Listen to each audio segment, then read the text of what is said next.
সাধারণ মানুষের প্রতি, সকলের প্রতি মেসেজ হিসেবে কি বলবেন? কোভিড, আবারও বলছি, আর অন্য 5টা যে রোগ আমাদের সমাজে রয়েছে সেই রোগের মতো এই রোগটাও কিন্তু থেকে যাবে। এই রোগটা আপনি যদি ভাবেন ভ্যাকসিন নিয়েছেন হবে না, সেটা ভুল ধারণা।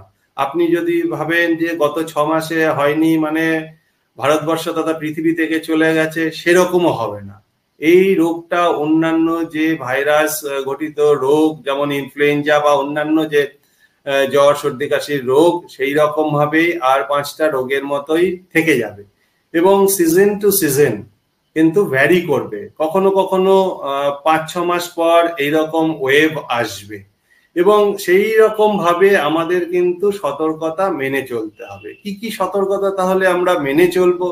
যখনই দেখবেন যে কোভিডের এইরকম ওয়েভ সম্বন্ধে আমরা তথ্য পাচ্ছি, তখন প্রথমে যিনি সুস্থ আছেন তাকে তার ব্যক্তিগত সাবধানতা অবলম্বন করতে হবে, যেরকম ভাবে আমরা অতীতেও কোভিডের ক্ষেত্রে দেখেছি। যেমন হচ্ছে অযথা ভিড়ে না যাওয়া, বা আপনি যদি যান মাস্কের ব্যবহার করা, যতটা সম্ভব দূর থেকে কথা বলা বা হ্যান্ডশেক করা বা এইগুলো একটু কম করা, আর হচ্ছে বাইরে থেকে বেরিয়ে আসার পর হাত পা ভালো করে ধুয়ে ফেলা।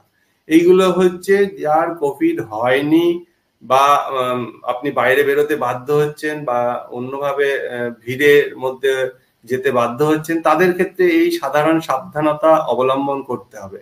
এবার 2 নম্বর হচ্ছে যাদের এরকম জ্বর, গলা ব্যথা, সর্দি, মাথা ধরা, দুর্বলতার লাগা এইরকম উপসর্গ আছে, হাঁচি কাশি আছে, তাদেরকে বলবো আপনি ঘরে থাকুন।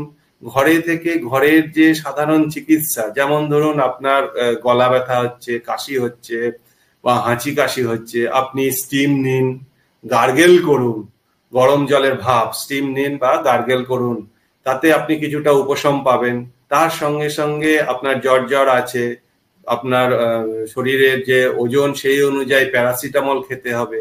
আপনি দিনে 3 থেকে 4টে প্যারাসিটামল সর্বাধিক খেতে পারেন আপনার শরীরের যে বয়স এবং ওজন সেই অনুযায়ী।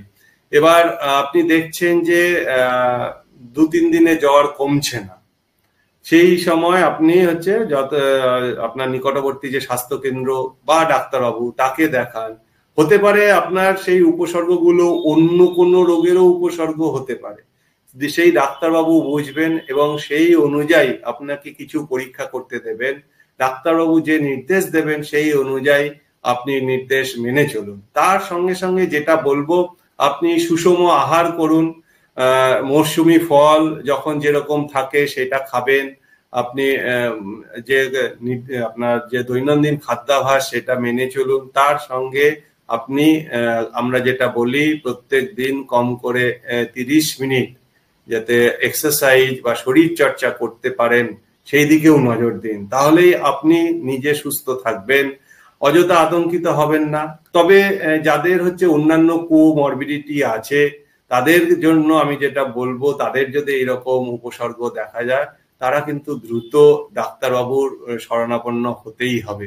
কারণ যাদের কোমরবিডিটি যেমন ডায়াবেটিস হোক, হাইপারটেনশন হোক বা কার্ডিওভাস্কুলার অন্যান্য ডিজিজ হোক বা ক্যান্সার হোক, এরকম যাদের অন্যান্য রোগ রয়েছে তাদের ক্ষেত্রে কিন্তু এই রোগটা কোভিড যদি সঙ্গে থাকে তিনি অনেক দ্রুত কিন্তু আরো অসুস্থ হয়ে যেতে পারেন। সেই জন্য তার যদি জ্বর সর্দি কাশি এরকম থাকে দ্রুত তার নিকটবর্তী যে স্বাস্থ্যকেন্দ্র বা ডাক্তারবাবু তার সাক্ষাৎকার নেওয়া, তার নির্দেশ অনুযায়ী চলা, এইটা যদি আমরা করতে পারি তাহলে কিন্তু আমরা সবাই সুস্থ থাকবো এবং অযথা আতঙ্কিত না হয়ে নিজেকে সুস্থ রাখতে পারবো, আমার বাড়ির সবাইকে কিন্তু সুস্থ রাখতে পারবো।